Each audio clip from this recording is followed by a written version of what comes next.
National Herald కేసులో కాంగ్రెస్ దేశ సంపదను దోచుకునేందుకు ప్రయత్నించిందని కేంద్ర హోంశాఖ సహాయ మంత్రి బండి సంజయ్ ఆరోపించారు. కాంగ్రెస్ నేతలు చెబుతున్నట్లుగా ఈ కేసు ఇప్పుడు పెట్టింది కాదని 2011లో యూపీఏ ప్రభుత్వం అధికారంలో ఉన్నప్పుడే సిబిఐ దర్యాప్తు మొదలైందని గుర్తు చేశారు. ఆ సమయంలోనే సోనియా గాంధీ, రాహుల్ గాంధీ ఈ కేసులో బెయిల్ పొందారని తెలిపారు. ఈ కేసుతో బీజేపీకి ఎలాంటి సంబంధం లేదని బండి సంజయ్ పేర్కొన్నారు. ఈ దేశ చట్టాలు అందరికీ సమానంగా వర్తిస్తాయన్నారు.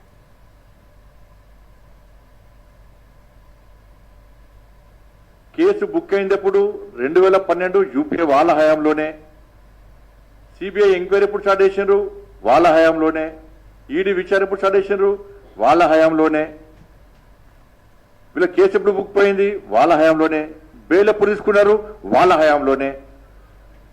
ఇక దీనిలో బీజేపీకి నరేంద్ర మోడీ గారికి సంబంధం ఏదో నాకు అర్థమవుతలేదు. బీజేపీకి నరేంద్ర మోడీ గారికి ఈ కేసుతోనేమో సంబంధం ఉందా?